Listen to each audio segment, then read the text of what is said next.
न जनसुराज ने पहले पूर्व में कहा था कि भाई जो उम्मीदवार का चयन होगा ऊपर से नहीं थोपा जाएगा, किसी नेता के मन के इच्छा के अनुसार नहीं होगा, दूसरे दल में आपको ऊपर से थोप दिया जाता है। लेकिन जनसुराज ने कहा कि भाई जनता जो चुनेगी, जो कार्यकर्ता है वो चुनेगी और उसी को उम्मीदवार तय किया जाएगा।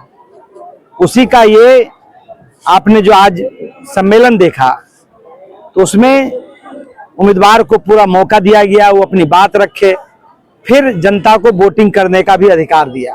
तो आप जिसके पक्ष में देना है वोट दे दीजिए, या फिर जो उम्मीदवार है यदि आपको लगता है नहीं इसके बाहर भी कोई लोग हैं, अच्छे समाज के लोग हैं, तो उनका भी आप नाम जोड़ सकते हैं, या फिर लगे कि नहीं इसमें से कोई नहीं है तो वो भी आप दे सकते हैं।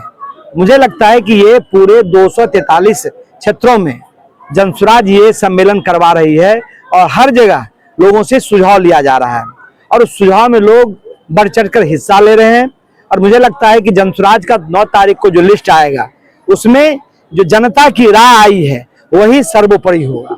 इस तरह से जनता चयन करती है। सम्मेलन में बाहरी विधानसभा के लोग भी आए हुए थे, उन्होंने भी पर्चा भरा था, इसको कहाँ तक सही मानते हैं? नहीं, जो बाहर के लोग कुछ 10% 12% लोग आ रहे हैं, तो हम लोग उतना जो यहाँ के लीडर हैं वो कोई अंधा थोड़े हैं, वो देख रहे हैं, उतना हम लोग स्क्रूटनी करके हर एवरेज जो है उसको करके फिर हम लोग उसको गणना कर लेंगे। जो बातें किया गया उसमें कहा गया कि हमें स्थानीय उम्मीदवार चाहिए। भाई कोई आपने कैसे आप देखते हैं? भाई किसी दल में आपने कभी देखा है जब प्रत्याशी के नामांकन का हो, उम्मीदवार के संभावना का हो, हर उम्मीदवार अपना कोशिश करता हो, तब संकल्प लेके ये कहे कि जितने हम लोग हैं जिसको एक को मिलेगा हम सब लोग पीछे खड़ा होकर उसको मदद करेंगे।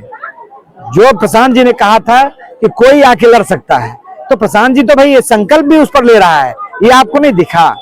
ठीक है, हम अपनी बात रखेंगे, हमारे समर्थक रखेंगे, लेकिन लोगों ने संकल्प भी लिया कि भाई जिसको आप दीजिएगा हम लोग सब उसके पीछे खड़े होंगे। जो प्रत्याशी चयन का प्राथमिकता है वो किस आधार पे होगा?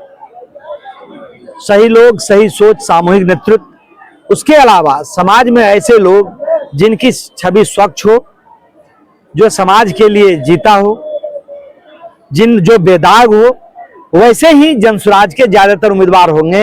एक भी जो हिस्ट्री सीटर है, क्रिमिनल है, जिन पर करप्शन का चार्ज है, वो कोई जनसुराज का उम्मीदवार नहीं होगा। प्रशांत जी जैसा कि बोलते हैं कि नेता आपके बीच का होगा, प्रत्याशी जो होगा आप ही के बीच का होगा, आपके क्षेत्र का होगा, तो महुआ क्षेत्र का ही प्रत्याशी होगा। आप विश्वास रखिए, यदि प्रशांत जी बोले हैं कि आपका प्रत्याशी आपके बीच का होगा तो बाहर से नहीं आएगा, अभी आपने बताया कि कोई कहीं से उम्मीदवारी की दावा कर सकता है, लेकिन फिर इसमें आपका कहना है कि महुआ क्षेत्रीय भी हो सकता है, तो फिर भाई मैंने कहा कि जो उम्मीदवार नहीं, दो बात नहीं है, जो उम्मीदवार भरा है ये आप कैसे जान गए कि बाहरी लोग को दे दिया जाएगा? तो प्राथमिकता मिलेगी भाई, हर जगह हम लोगों ने निष्पक्षता से इस काम को किया है। आपने देखा भी होगा, किसी के प्रति ताकतवर लोग हों, पद पे हों, उसके प्रति भी पार्टी पक्षपात नहीं करके, पूर्वाग्रह से ग्रसित नहीं होकर ईमानदारी से इस प्रक्रिया को संपन्न करवाया है। ईमानदारी से नाम का भी अनाउंस होगा, ईमानदारी से चुनाव भी लड़ा जाएगा और ईमानदार सरकार भी बनेगी। महुआ का नाम आएगा क्या? वो 9 तारीख को देखा जाएगा। 9 तारीख में 243 सीटों में नहीं, 9 तारीख में 100 से ज्यादा सीटों का ये हुआ है। अब देखिए क्या होता है।